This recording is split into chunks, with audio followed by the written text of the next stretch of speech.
com a nossa fé.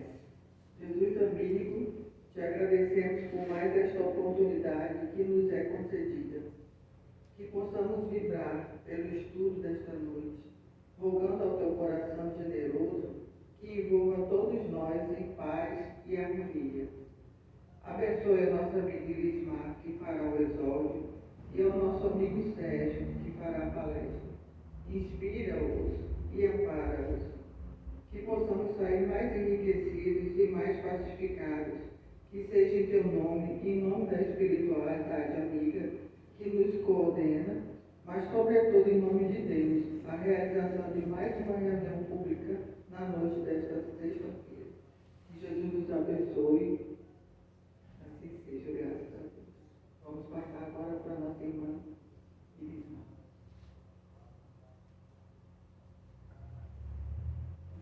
Boa noite a todos.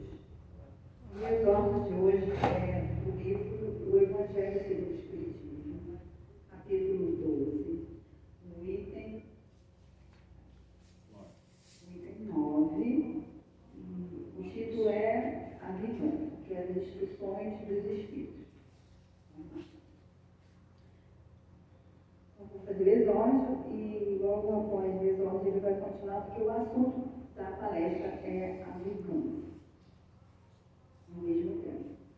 A vingança é um dos últimos remanescentes dos costumes bárbaros que tendem a desaparecer dentre os homens. É como um duelo, um dos derradeiros vestígios dos hábitos selvagens sob cujos guantes se debatiam a humanidade, no começo da era cristã, razão porque a vingança constitui indício certo do estado de atraso dos homens que a era se dão e dos espíritos que ainda as inspirem. Portanto, meus amigos, nunca esse sentimento deve fazer vibrar o coração de quem quer que se diga e proclame espírita. Vingar-se é, bem sabeis, tão contrário àquela prescrição do Cristo: perdoai aos vossos inimigos. E aquele que se nega a perdoar não somente não é espírita, como também não é cristão. A vingança é uma inspiração tanto mais funesta quanto tem por companheiras assíduas a falsidade e a baixeza. Com efeito, aquele que se entrega a essa tal e cega paixão quase nunca se vinga a céu aberto. Quando é ele o mais forte, cai qual fera sobre o outro, a quem chama seu inimigo, desde que a presença deste último lhe inflame a paixão, a cólera, o ódio. Porém, as mais das vezes, assume aparências hipócritas, ocultando nas profundezas do coração os maus sentimentos que o animam. Toma caminhos oscuros, segue na sombra o inimigo, que se de nada desconfia e espera o momento azado para ser sem perigo ferido. Esconde-se do outro, espreita-o de contínuo, prepara-lhe odiosas armadilhas e, em sendo propícia a ocasião, derrama-lhe no copo veneno. Quando seu ódio não chega a tais extremos, ataca-o, então, na honra e nas afeições. Não recua diante da calúnia e suas pérfidas insinuações, habilmente espalhadas a todos os ventos, se vão avolumando pelo caminho. Em consequência, quando o perseguido se apresenta nos lugares por onde passou, o sopro do perseguidor espanta-se de dar com semblantes frios, em vez de fisionomias amigas e benevolentes que outrora o acolhiam. Fica estupefato quando mãos que se lhe estendiam agora se recusam a apertar as suas. Enfim, sente-se aniquilado ao verificar que os seus mais caros amigos e parentes se afastam e o evitam. Ah, ô covarde, que se vinga assim, é 100 vezes mais culpado do que o que enfrenta o seu inimigo e o insulta em plena face. Fora, pois, com esses costumes selvagens, fora com esses processos de outros tempos. Todos direito de vingar-se seria indigno de figurar por mais tempo na falange que tem como divisa: sem caridade não há salvação. Mas não posso deter-me a pensar que um membro da grande família espírita ouse jamais, de futuro, ceder ao impulso da vingança, senão para perdoar. Júlio Oliver, Paris, 1862. Agora vamos passar a palavra para o nosso irmão Sérgio. Boa noite, meus irmãos. Boa noite. Que a paz de Cristo esteja entre nós. Muito obrigado pela presença de todos. A vingança é sinal de inferioridade dos homens e espíritos que se ligam a eles por inspirá-los. A vingança é sinal de inferioridade dos homens e espíritos que se ligam a eles para inspirá-los. Os sentimentos de baixas vibrações são conectados a espíritos de inclinação ao mal. Nós atraímos de acordo com as vibrações. Vibrações negativas atraem espíritos negativos. Bom, meus irmãos, como o tema de hoje fala sobre vingança, e nesse pequeno trecho que eu li aqui, fica bem definido o que ocorre durante uma vingança. Ou seja, na hora que você pensa em se vingar de alguém, você começa a movimentar energias negativas de baixa vibração, e essas energias vão chegar ao plano espiritual e atrair lá no plano espiritual outros espíritos também dessa vibração, espíritos negativos. Sabemos que estamos rodeados de espíritos. Nós, aqui encarnados, estamos rodeados de espíritos desencarnados, espíritos que estão no plano espiritual. Está claro isso? Ocorre que a vingança, ela é um sentimento que te liga ao outro de uma forma em que você adoece antes daquele que você pretende se vingar. A vingança faz com que você adoeça antes daquele que você pretende se vingar. Por quê? Alguém sabe aqui aquela expressão que diz assim: a vingança é um prato que se come frio? Alguém já ouviu aqui? A vingança é um prato que se come frio. Alguém tem ideia por quê? Por que a vingança é um prato que se come frio? Alguém tem ideia? Alguém sabe me dizer? Por que a vingança é um prato que se come frio? Vamos lá, pessoal. Por que a vingança é um prato que se come frio? Alguém sabe dizer? Porque ela é planejada. Ou seja, ela é planejada e ela espera o quê? O momento certo. Não é assim? Você espera que o outro se esqueça. Aquele que vai se vingar espera que o outro esqueça. Mas esse prato que se come frio, como é que deve estar esse prato? Esse mingau aí que a gente come frio. O mingau da vingança. Como é que ele deve estar? Tá ruim, né? Hã? Tá ruim, né? Está envenenado, né? Não está envenenado? Ou seja, o mal que você está pretendendo fazer com a vingança, ela está envenenando antes mesmo você do que aquele que se pretende atingir. Não é assim? Aquele sentimento está ali sendo manipulado. E esse sentimento está sendo alimentado por outros espíritos também, negativos, que estão ali à espreita. A vingança, ela é uma atitude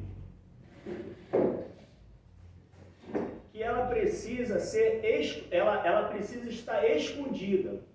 Você precisa atingir ao outro no momento em que ele não espere. Em geral, quando você não espera alguma coisa, o estrago é bem maior, não é assim? E como é que a gente pode fazer para evitar esses ataques? O que fortalece a gente? Alguém sabe dizer? Acho que o pessoal cantou muito no São João e está meio. O pessoal. A energia está meio. Mas vamos animar. Vou contar uma história? Não, deixar a história para o final. Uma história é boa, vou contar outra. Mas vamos lá. Como é que a gente fortalece isso aí? Porque a gente sabe que, mais do que nunca, todo mundo sabe que hoje em dia a gente tem que estar em vigília, né? A gente tem que estar esperto a todo tempo, né? Você vai sair... Olha, aconteceu um fato comigo interessante. Eu estava no ônibus cheio, aí tinha uma velhinha mexendo no meu bolso. Eu pensei que eu não estava vendo aquilo. A velhinha estava tentando bater a minha carteira. Eu olhei para ela e falei, pô, vou acionar. Tentando bater minha carteira. Então a gente tem que estar sempre esperto, né? Eu achei que ela estava botando uma mensagem, porque tem pessoas que, né, que são tímidas. Eu falei, ela vai botar uma mensagem, alguma coisa assim da igreja, mas ela está querendo pegar minha carteira. Só que eu não ando com a minha carteira no bolso de trás. A minha carteira anda aqui na frente, assim, que a barriga protege. A carteira fica aqui, qualquer coisa, se alguém, eu já estou preparado. Então, a gente tem que estar sempre esperto, não é isso? A gente tem que estar ligado a todo instante. E o que fortalece é a prece. É aconselhado que a gente não saia de casa sem fazer uma prece. Não precisa ser aquela prece longa, mas uma prece, algo que pelo menos comece a botar o nosso pensamento, que é a energia, desviando um pouco dessa loucura que é quando a gente sai de casa. Né? Porque quando você sai de casa, teoricamente, vamos dizer assim, você está desprotegido. É assim? Você está em casa protegido pelo seu lar, por isso que nós, né, civilizados, temos o lar, né, temos a casa para estarmos protegidos. Só que aí, o que acontece? Acontece que nós não controlamos os sentimentos das outras pessoas. Tampouco os nossos próprios sentimentos. Nós vivemos numa multiplicidade de sentimentos. Ora, nós estamos no sentido a pessoa mais abraçada, mais amada do mundo, e daqui a pouco a gente está se achando a pessoa mais largada do mundo. É assim, a gente vive, né? Nós somos passionais. Você pode fazer um teste de manhã, um psicoteste de manhã ser reprovado, e pode fazer à tarde, no final da tarde, à noite já, e ser aprovado. Porque nós vivemos essa montanha russa de emoções. Só que essas emoções, elas precisam ser direcionadas. Por quê? Porque na hora que essa emoção vem, é necessário que você controle essa emoção. Justamente porque você não sabe aquilo que lhe aguarda aí fora. Então vamos só fazer uma pequena leitura aqui, rapidinho. A vingança é o último vestígio abandonado pelos costumes bárbaros, que tende a se apegar do meio dos homens. Ela é, como o duelo, um dos últimos vestígios desses costumes. Ou seja, a vingança, ela foi a última coisa abandonada pelos bárbaros. Os bárbaros. Hoje, nós vivemos numa sociedade organizada e civilizada. Ainda existe vingança hoje? Existe. Ainda existe vingança. E se existe vingança hoje ainda, a gente pode, nesses sentimentos de vingança, se assemelhar aos bárbaros. Nós, civilizados, uma sociedade organizada, no momento da vingança, podemos nos assemelhar aos bárbaros? Sim. Vocês acreditam que ainda existam espíritos ainda com sentimentos bárbaros? Acredito que existam zonas de sofrimentos, zonas pesadas de espíritos de muita vibração negativa. Vocês acreditam nisso? E esses casos podem levar a uma obsessão? Vocês sabem que a obsessão ela parte de uma brecha? Alguém sabe o que é uma obsessão? Mas nós não vamos nos aprofundar nisso não. Mas o que eu estou querendo dizer é que se hoje nos encontramos numa sociedade civilizada, organizada, por que os sentimentos ainda são assim? Por que a gente pode sair de uma sociedade que vivemos hoje e nos arrastarmos para lá para os bárbaros? Por que pode acontecer isso? Alguém sabe me dizer por que pode acontecer isso? Nós temos o livre-arbítrio. Somos criaturas de Deus, que fomos criados, bons, mas simples e ignorantes, que ainda temos tendências negativas em nós. Nós não fomos criados para o mal, mas ainda temos tendências, que foram essas tendências de acordo com esse livre-arbítrio, com as escolhas que fazemos ao longo das múltiplas encarnações. Então, o que eu estou querendo dizer com isso é que na hora que você se deixa levar por uma vingança, você começa a jogar toda a sua atmosfera, todo a sua capacidade de raciocínio, todo aquilo que foi lhe dado como ferramenta para a evolução, você começa a jogar isso aí fora. Porque tudo que nos foi dado foi único e simplesmente para a nossa evolução, tanto moral como intelectual. Só que se você não se utiliza dessas ferramentas e você se deixa levar pelos sentimentos que não são os verdadeiros, que não fomos criados para o mal, você começa a desperdiçar esta que é a encarnação sua. Essa encarnação desperdiçada vai lhe trazer transtornos depois, durante ou até depois do desencarne. Porque existem as situações que você passa por ela nesta vida mesmo, que as pessoas dizem assim, são os karmas instantâneos, que você resgata nesta encarnação mesmo, ou aquele débito fica para uma próxima encarnação. Está dando para entender isso?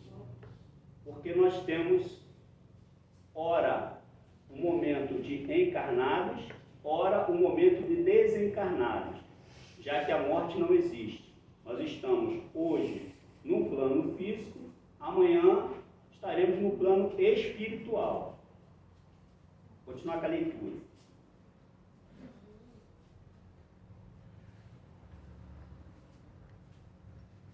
Da era cristã. Por isso, a vingança é um indício certo de estado atrasado dos homens. Ou seja, a vingança é um estado atrasado dos homens.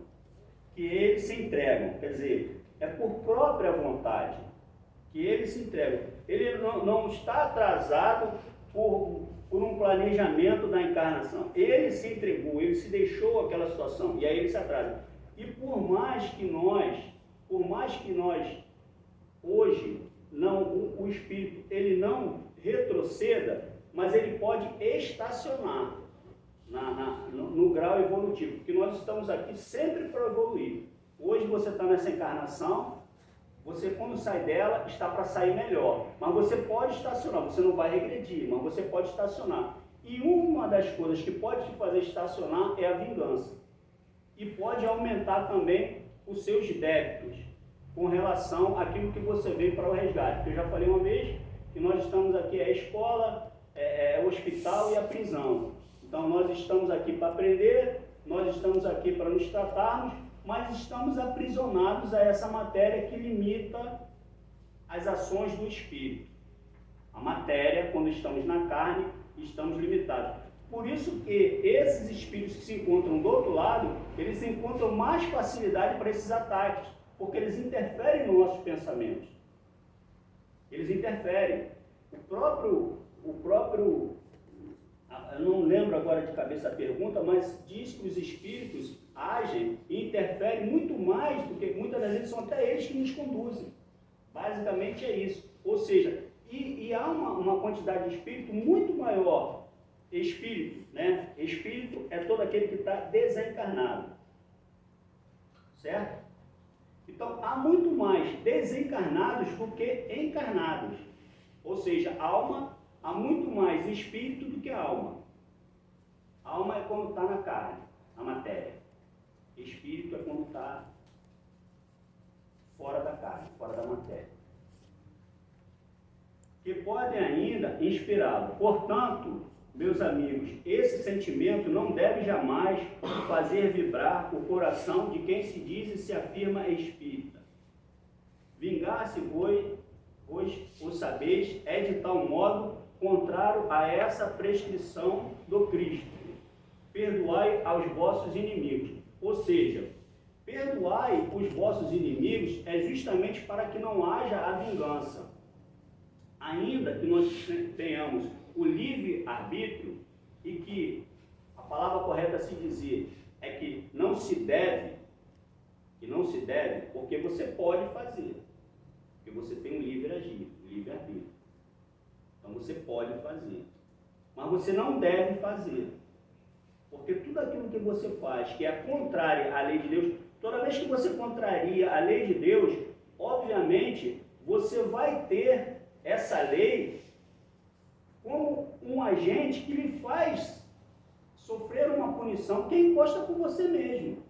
Toda vez que você infringe a lei de Deus, você está sujeito a uma punição que é imposta por você mesmo. Agora, aí tem a questão do pagamento. O pagamento, por ser um Deus amoroso e bondoso, por ser um Deus que é infinitamente, porque não existe a sabedoria do homem. A sabedoria do homem, ela chega num limite a qual ela não consegue acompanhar, ela não consegue atingir a inteligência de Deus. Então, por que a lei, quando você infringe, você paga com as suas atitudes? Porque você infringe a lei pelo seu livre-arbítrio, mas você vai ter você vai estar sujeito a essa lei, a essa punição. E essa punição, ela só é feita na hora que você tem consciência do seu erro. Porque a inteligência, ela funciona dessa forma. Ninguém vai pagar um débito se ele não tiver consciência daquilo que ele fez. Eu não sei se eu estou sendo claro. Estou sendo claro no que eu estou dizendo? Está dando para entender isso? Ou está confuso? Se estiver confuso, a gente volta tudo de novo. Então, entendeu isso? Você só paga um débito na hora que você tem consciência, na hora que você para e você pensa assim, eu errei nesse ponto aqui. Por isso que muitas das vezes parece para a gente que como é que se diz? Que não é correto. Porque quando a gente começa a escolher, a se modificar, começa a ter consciência, é que você começa a tomar as pancadas da vida. Porque justamente a lei está aí. Deu para entender isso, né? Oi? Justamente, na hora da dor, na hora do sofrimento. Porque se você não tem consciência daquilo ali, você não vai sofrer. Está nem aí, tu vai passar batido, acabou-se. Mas na hora que você tem consciência, você começa a sofrer. Você começa a se pôr no lugar do outro. Você começa a enxergar o outro como seu irmão, que é o que tem que ser. Você vê que às vezes a gente liga a televisão e vê, acontece desastre, coisas lá do outro lado do mundo, e você se sente mal com aquilo, você fica, poxa, mas por que está acontecendo aquilo ali? Existe um motivo para aquilo estar acontecendo, mas você se compadece. Por quê? Por que será que você se compadece com uma pessoa que você nunca viu? Por que às vezes com o teu vizinho, se a casa dele desabar, pegar fogo, tu não está nem aí? E às vezes tu está pé da vida com ele. Mas você se compadece com o irmão lá do outro lado, porque somos irmãos. Você se coloca no lugar dele. E aí, essa lei, ela é de inteligência justamente por causa disso. Porque não faz sentido. É o mesmo que você pegar uma criança de 5 anos de idade e botar ela na faculdade para fazer uma prova. Se ela não for as chamadas que eles dizem, agora tem vários nomes, né? Antigamente era superdotado, mas tem vários nomes, né? Índigos, tem uma série de coisas. Se ela não for assim, não vai funcionar. Mas o que eu estou querendo dizer é justamente isso. Você só consegue passar pela aprovação se você verdadeiramente passar por ela com resignação, entendendo que esta lei é uma lei que ninguém foge. Você pode fugir da lei dos homens, mas a lei de Deus, não. Perdoai vossos inimigos. Que aquele que se recusa a perdoar, não somente não é espírita, como não é nem mesmo cristão. Aquele que não perdoa, não é nem espírita e nem mesmo cristão. Vamos adiante. A vingança é uma aspiração tanto mais funesta que a falsidade e a baixeza são suas companheiras. E agora a gente entra no tema atual. Quantas vezes a gente vê pessoas que caluniam as outras? A gente mais vê por aí, né? Caluniam. E por que a vingança ela é da falsidade? Que muitas das vezes aquela pessoa que quer se vingar da outra, ela se faz de amigo, ela se faz de uma pessoa certa, uma pessoa do bem, mas ela está manipulando as situações ali para que aquela pessoa seja prejudicada. Por isso que essa vingança, ela anda junto com a falsidade e ela anda escondida. Porque quem quer se vingar não vai dizer que vai se vingar. Ele não vai dizer. A atitude dele vai ser aquela atitude sorrateira, para que ele possa chegar no seu objetivo. A falsidade e a baixeza são suas companheiras assíduas. Com efeito, aquele que se entrega